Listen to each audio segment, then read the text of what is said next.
n'importe quoi. C'est samedi là qui arrive.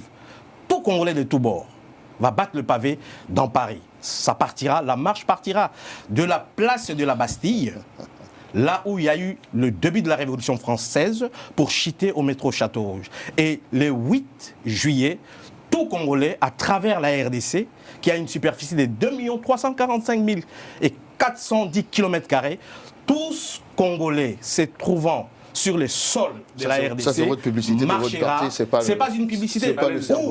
Ou vous êtes un taliban du Congo-Brazzaville converti en intellectuel.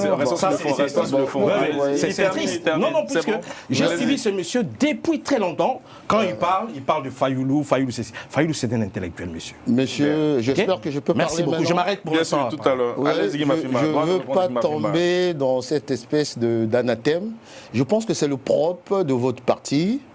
On a vu M. Epenge la dernière fois ici nous traiter de tous les noms. Et là, vous me traitez... C'est par rapport à vous dire. Monsieur, vous avez parlé, s'il vous plaît. C'est par rapport à vous dire. Vous avez parlé. Qui n'a pas un sens. Vous avez parlé, non? Laissez-moi parler. Et vous me traitez de taliban. Ben oui. C'est une insulte, je peux vous poursuivre en justice. C'est une insulte. Je continue. Ce n'est pas une insulte. Monsieur, je peux parler, s'il vous plaît? Attendez. C'est pas le problème. On est sur le débat. Quand vous traitez Fayoulou de n'importe quoi... Non, mais le débat, c'est gens-là. Je vais vous répondre point par point et de manière sereine. Si vous avez une hauteur de vue, vous demandez à des Africains, à des intellectuels. Intellectuel, c'est pas seulement avoir bac 50. Hein. Moi, je suis un intellectuel parce que je m'intéresse aux problématiques de l'Afrique en général. Moi, je dirais sachant. Bon, enfin bref. Voilà, sachant.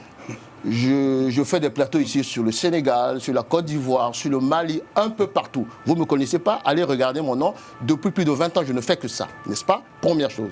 Deuxième chose, si vous me le recusez, ben, je suis au regret de constater que, en tout cas, M. Fayoulou est très mal entouré, mais en tout cas, des gens qui ont une espèce d'inculture, j'insiste là-dessus, d'inculture à la fois politique et ne serait-ce qu'un minimum d'éthique, de responsabilité et de conviction. Deuxième chose, sur le Congo-Brazzaville, comme on le dit, tout ce que vous avez dit là, c'est faux. Moi, qui vous parle là, je suis, entre guillemets, de la partie nord.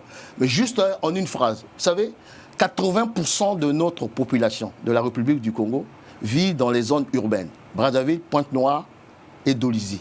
Donc il y a un brassage tel que ce que vous êtes en train de dire là, ma propre femme est du Poul, moi je suis du Nord. Ça n'a rien à voir. Revenons sur le débat.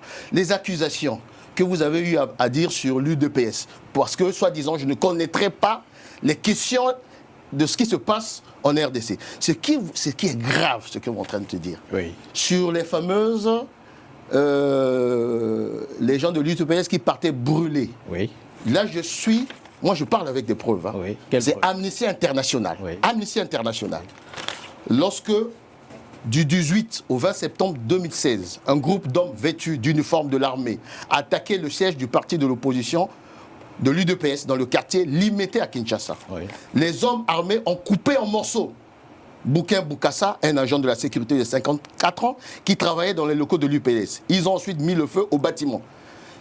Il y a même les noms. Stéphane, moi, Bilaï, paix à leur âme. Oui. Bilomba Timungu, Pierre Kabeta, Ouetou, Mbouyi, et tous les membres sont morts dans l'incendie. Oui. Moi, ça, c'est Amnesty International, le rapport. Tout à l'heure. Attendez, je parle avec des preuves. Oui. Donc, ce que vous dites là, si les membres de l'UPS m'écoute, il doit vous poursuivre pour... mais laissez-moi terminer, monsieur, vous avez pris la parole.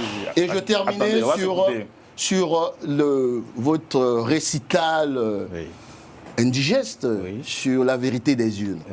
Et c'est ce que j'appelle le syndrome Fayoulou. Le syndrome de la posture de la vérité des urnes. Pour un homme